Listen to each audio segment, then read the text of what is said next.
Bonjour à tous, bienvenue pour cette nouvelle vidéo. Nous sommes mardi 9 août 2022 et je vous retrouve avec plaisir pour vous parler d'un sujet qui touche beaucoup de monde. Je vais utiliser un prénom pour personnaliser cette entité imaginaire que je vais appeler Annabelle. Annabelle ne se trouve pas intéressante. Annabelle ne se trouve pas intéressante. Cela est dû à une blessure de l'enfance, entre autres. À une blessure de l'enfance, nous ne nous trouvons pas intéressants à partir du moment où les gens ne sont pas intéressés par nous. Autrement dit, quand l'enfant n'est pas entendu, n'est pas vu, n'est pas pris en compte quand il est petit, il juge, de par le conditionnement qu'il reçoit, que c'est de sa faute et non pas de sa responsabilité. Il se sent coupable et il en prend la totale responsabilité.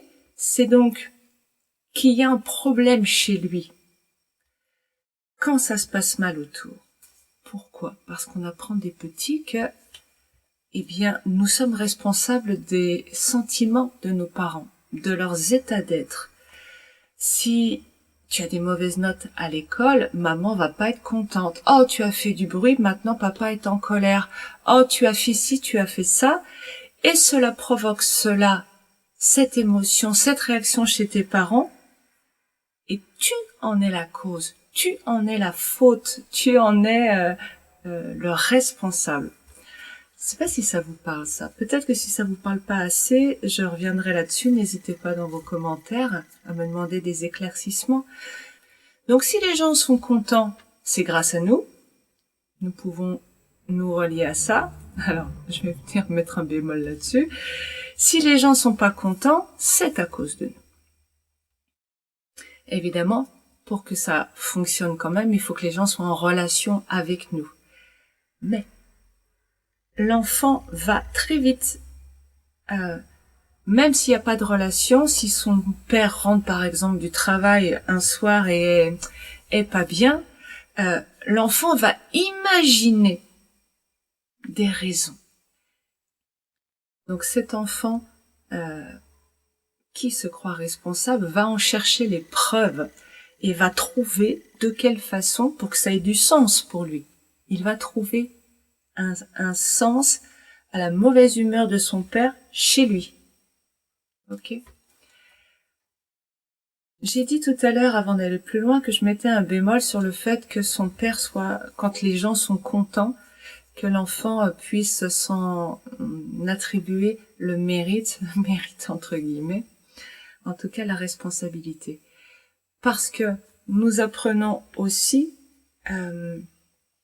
à voir les choses négativement, à préférer aller vers la souffrance, parce que c'est bien de souffrir, c'est bien de travailler dur, parce que la souffrance est méritante. Ce sont des injections contraires, ça. Injection. Injonction. Mais injection, quelque part, des piqûres de folie qu'on nous injecte petit. C'est que quelque part, on est censé rendre les autres heureux, parce que c'est bien, c'est quelqu'un de bien.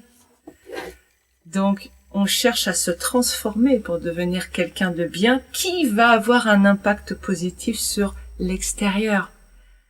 Sauf que cela est censé nous rendre heureux.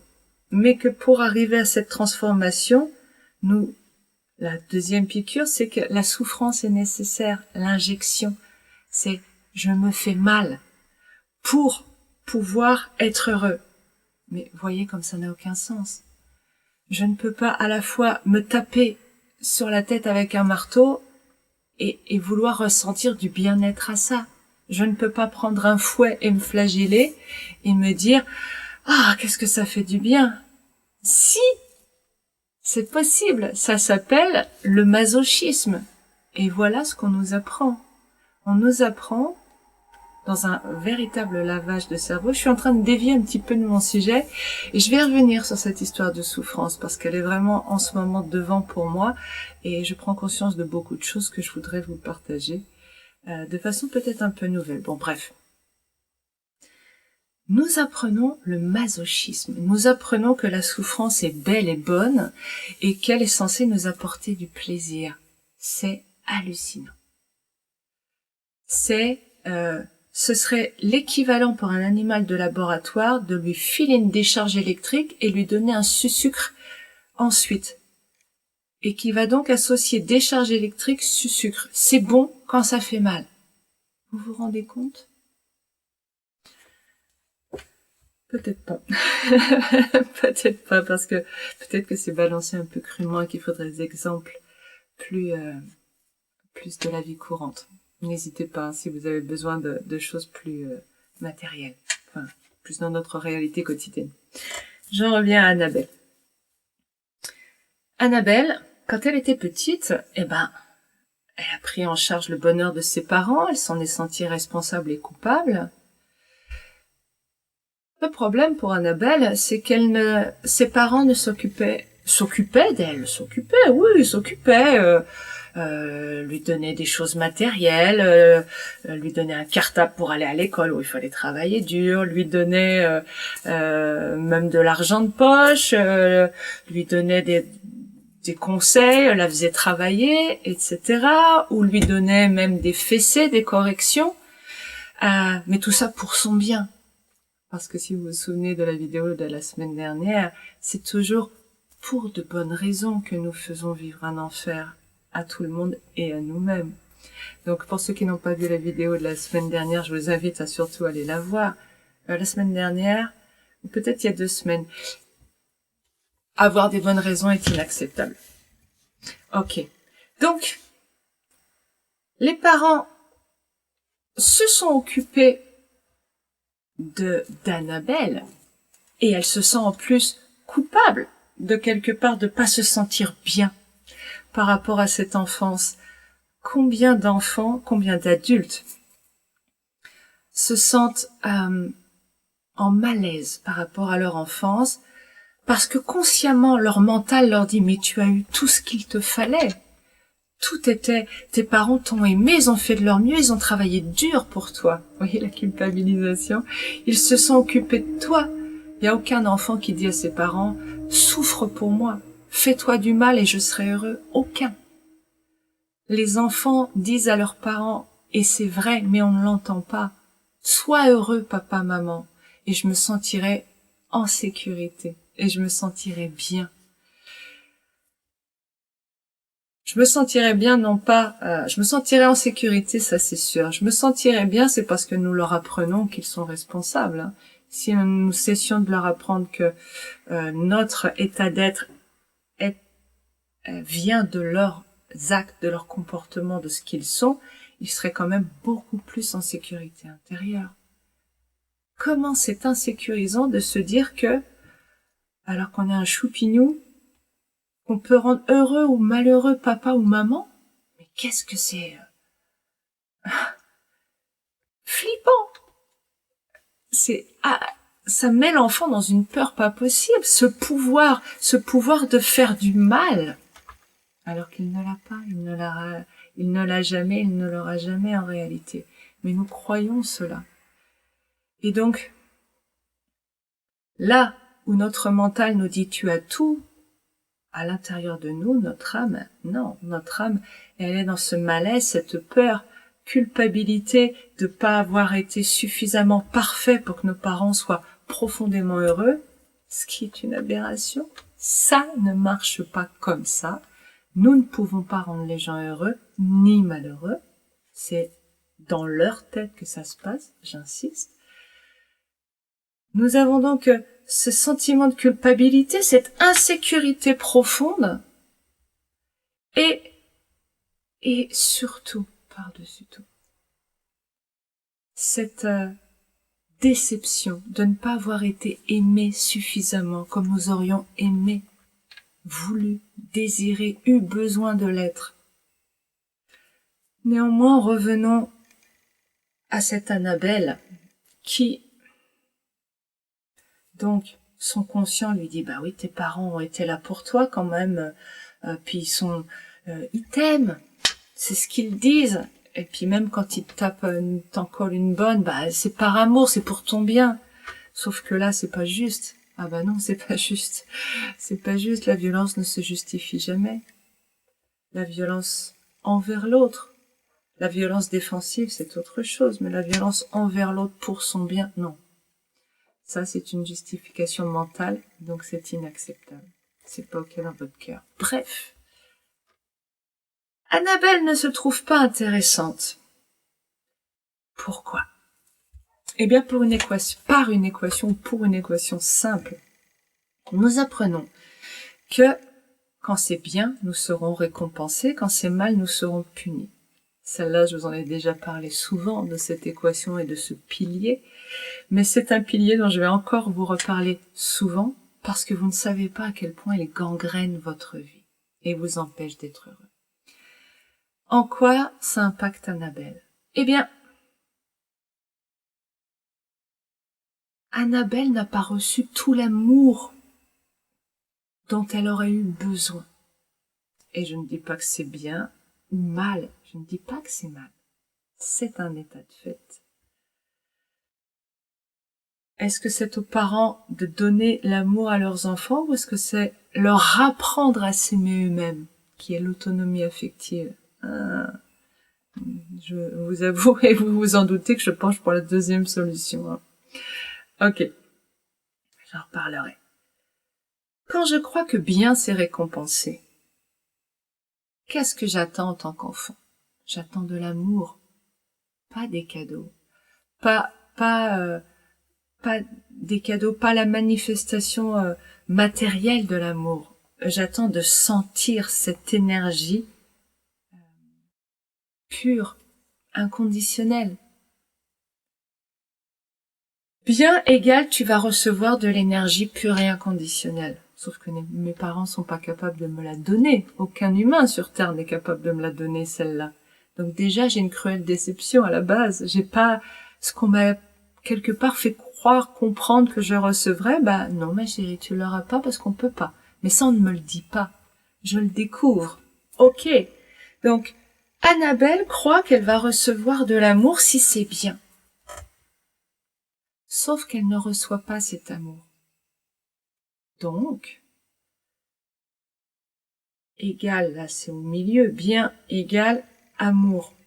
Si j'ai pas d'amour, ça veut dire que c'est pas bien. C'est mathématique, c'est logique. Un enfant est extrêmement logique.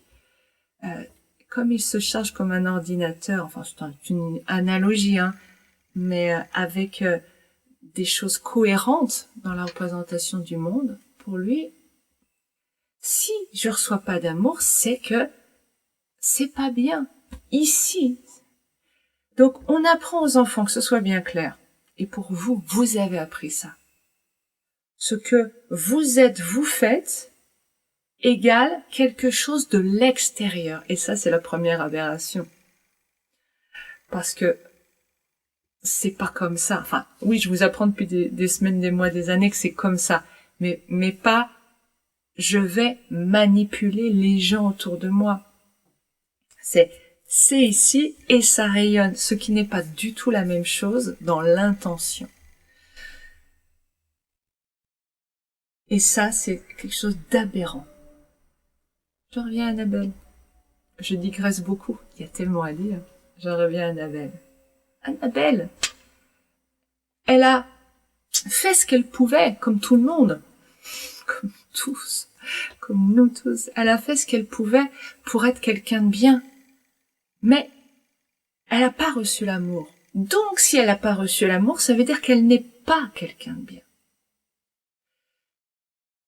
Pourquoi Annabelle ne se croit pas intéressante? Parce qu'on ne s'est pas intéressé à elle, tout simplement. Est-ce que ça veut dire qu'elle n'est pas intéressante?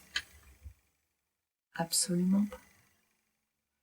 Ça veut dire quoi, être intéressante? Avoir de l'intérêt. Je vous invite à réfléchir, hein. C'est ça, l'intérêt de ces vidéos. Ah, alors intérêt, peut-être au sens utilité. Si quelque chose a de l'intérêt, ça peut être utile à l'autre. Est-ce que vous vous rendez compte? Ce point de vue, cet angle de vue est intéressant. Être utile à l'autre. Bah oui, quand je dis quelque chose est intéressant, c'est que ça m'apporte quelque chose. À moi, non? Je ne sais pas quelle est votre définition, c'est celle-là qui me vient. Mais alors, ça veut dire que si je ne me trouve pas intéressante, ça veut dire que je crois que je n'apporte rien aux autres. Mais est-ce que c'est moi qui ai un problème ou est-ce que c'est l'autre? Ça veut dire quoi, apporter quelque chose aux autres? Prenons ça au sens le plus pragmatique possible. Apporter, au sens propre, apporter quelque chose à l'autre. À partir du moment où je suis, ce que je suis rayonne. Bas ou en vibration, dans les couleurs sombres ou dans les couleurs claires, mais je rayonne. Donc, j'apporte quelque chose aux autres par mon être, par le fait que j'existe, que je suis incarnée, j'ai un rayonnement. Ce qui veut dire que apporter quelque chose à l'autre, c'est l'idée de ce qui sort de moi va vers les autres. Et c'est inné, propre à notre nature d'être humain. Nous sommes une vibration. C'est ce que nous dit la physique quantique, hein, tout simplement. C'est pas des élucubrations de Sandrine. Pas que. La physique quantique nous dit que nous sommes vibration et que donc nous sommes un champ d'énergie qui communique avec l'immense champ d'énergie autour de nous dont nous sommes issus et dont nous sommes partis. Nous sommes connectés, intriqués avec tout ce qui nous entoure. Bon, je ne rentre pas dans les détails, mais entendez que nous rayonnons. Ok, à partir de là, j'apporte aux autres. À partir de là, il y a un mouvement vers les autres. Pourquoi l'autre peut me trouver pas intéressant?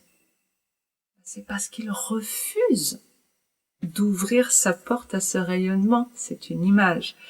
C'est-à-dire qu'il est à l'intérieur de lui, barricadé, et qu'il ne veut pas aller voir ce qui se passe et laisser rentrer en lui ce rayonnement.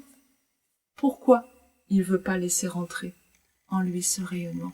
Pourquoi il ne veut pas s'intéresser à l'être qui est en face?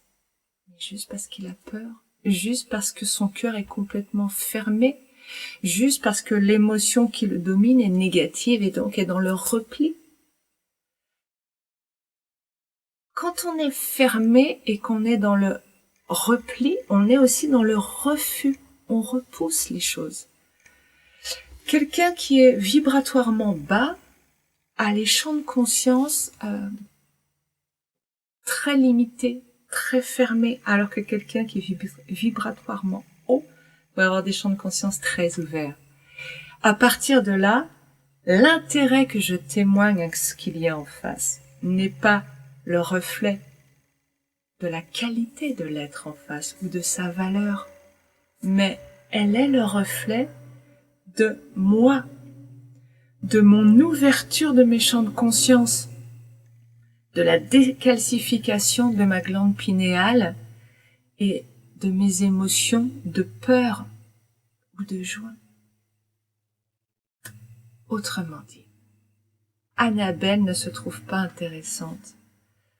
Annabelle ne se trouve pas intéressante parce qu'elle a cru, de par son endoctrinement, qu'elle était responsable du manque d'intérêt de l'autre. Elle a pris pour elle ce qui appartient à l'autre. Qu'est-ce que ça dit? Ça dit qu'en réalité, la personne, les parents d'Annabelle qui ne se sont pas occupés d'elle suffisamment par rapport aux besoins d'Annabelle, qui ne se sont pas intéressés, parce que donner des choses matérielles, c'est pas s'intéresser. Ce dont a besoin l'enfant, je le redis, c'est d'amour. Donc ses parents, ils parlent d'eux dans la relation. Et nous ne parlons jamais de la personne en face, nous parlons de nous. Donc les parents d'Annabelle, de quoi ils parlent? Ils parlent du fait que leur champ de conscience était fermé. Ils parlent du fait qu'ils étaient dans la peur. Ils parlent du fait qu'ils ne pouvaient pas avoir leur attention ailleurs que sur eux-mêmes, et eux-mêmes particulièrement leur négativité. Parce que si je suis sur moi-même dans une totale positivité, dans un rayonnement, je suis dans l'amour. Et c'est ça que nous cherchons à développer sur cette terre. L'amour de soi qui me permet de rayonner et qui va réveiller l'amour d'Annabelle. Et Annabelle a eu des parents le plus humains que nous connaissons, c'est-à-dire comme les 99% des humains, conditionnés à la souffrance. Et donc, je referme et je ne vois, je ne vis, je ne sens que de la souffrance. Comment puis-je m'intéresser à quelqu'un d'autre, à Annabelle, à mon enfant, à lui donner ce que je n'ai pas ici? Comment je peux avoir de l'amour pour moi quand je suis dans la souffrance?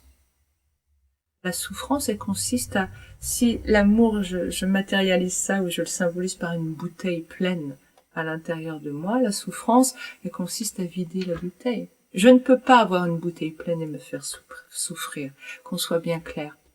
Je ne peux pas avoir une bouteille pleine d'amour dans mon cœur et me faire souffrir. C'est aux antipodes.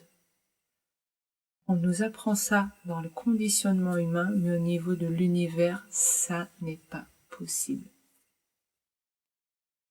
Et donc, pour accepter de me faire souffrir, je vais vider cette bouteille. Et donc, je vais avoir une bouteille sans amour. Et là, je vais trouver la souffrance acceptable. Et donc, je vais trouver normal aussi de faire souffrir Annabelle. Je ne peux pas la faire souffrir. Oui. Je vais la laisser dans sa propre souffrance. En tant que parent, je suis censée la guider, pas la nourrir. Ouh là là, beaucoup de choses. J'en reparlerai. Pour conclure, Annabelle ne se trouve pas intéressante. Nous gardons cela en tant qu'adultes, cette notion, et je vous en parle en connaissance de cause, puisqu'avant la séquence de reprogrammation que je vous ai mise en ligne, je me trouvais totalement inintéressante. Ceci explique certaines choses aussi, par rapport au nombre d'abonnés, par exemple. Quand on se trouve sans intérêt, comment peut-on laisser les autres s'intéresser à soi, n'est-ce pas? Eh bien, justement, quand on croit qu'on n'est pas intéressante, ou pas intéressant, on va repousser littéralement les personnes qui, naturellement, avec des champs de conscience plus ouverts, voudraient nous connaître ou sentent des choses, sont dans une ouverture par rapport à nous, ont envie de mettre une relation avec nous, en tout cas de diriger leur attention vers nous, nous allons les repousser. Non, parce que nous avons fait un amalgame entre mes parents ne sont pas capables de s'intéresser à moi, pas capables, c'est ma faute. Et c'est une aberration. C'est eux qui ont un problème, pas moi. À partir de là, toute ma vie est sur l'idée que je dois repousser les autres. Pourquoi je les repousse? Parce que je suis pas intéressante. Je ne veux pas qu'ils s'en rendent compte, puisque j'en suis persuadée que je ne suis pas intéressante. Si je suis persuadée que je ne suis pas intéressante, ça veut dire dans notre société, quelqu'un qui n'est pas intéressant n'a pas de valeur. Donc je suis persuadée au fond de moi que je n'ai pas de valeur. Ça fait mal, hein, parce que se trouver pas intéressant, donc sans valeur, ça veut dire que j'ai fermé mon chakra du cœur. Je ne suis plus capable de m'aimer. Mais si mon chakra du cœur est fermé, je ne peux plus aimer les autres non plus. Il n'y a plus d'amour dans ma vie. Il y a ce que mes parents...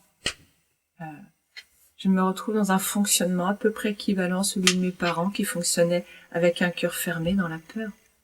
Et je me retrouve à reproduire ce que je ne veux surtout pas reproduire. Je ne me laisserai pas aimer non plus, ou avec grande difficulté. Par moments, j'ouvrirai avec frilosité mon cœur et je le refermerai à la moindre preuve de mon désintérêt, de de mon manque de valeur. Je vais chercher des preuves dans les comportements de l'autre, des autres, de tous les gens qui m'entourent, dans la vie, je vais chercher des preuves.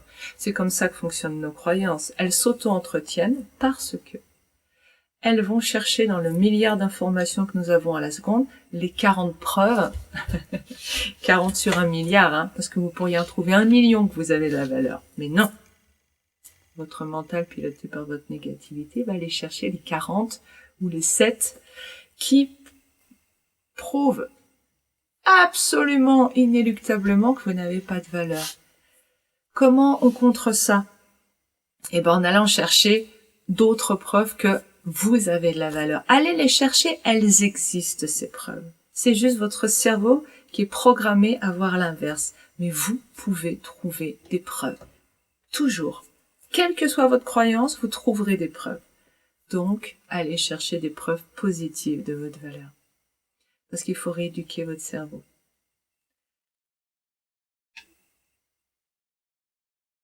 Le dernier impact, je dis dernier, mais il y en a tellement d'impacts. Vous allez donc avoir un cœur frileux, avoir des difficultés à accepter l'amour des autres. Vous n'avez pas de valeur, comment pourriez-vous être aimé? Donc si on vous aime, c'est quoi? On vous ment? On veut vous manipuler?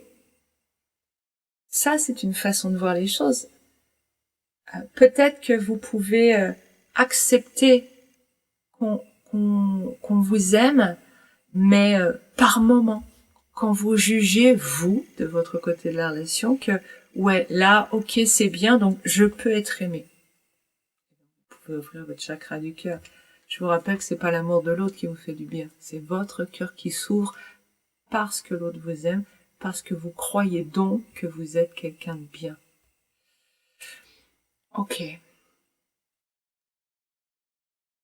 Il y a 1000 choses encore à dire sur ce sujet. Je vais m'arrêter là, pour pas être trop longue. N'hésitez pas si vous avez des questions, des commentaires. Je vais tourner plusieurs vidéos à l'avance parce que je vais avoir une fin d'été et un mois de septembre super dense. Donc, je vais tourner là plein de vidéos autant que possible aujourd'hui. Mais laissez vos commentaires, laissez vos questions. S'il y a besoin de faire une vidéo pour vous répondre, je la tournerai. Je m'y engage tôt ou tard. Ça sera peut-être tard, ça c'est vrai. Mais je le ferai, ne vous inquiétez pas. Merci d'avoir suivi cette vidéo jusqu'au bout. Je vous souhaite une très belle semaine et je vous dis à bientôt. Au revoir.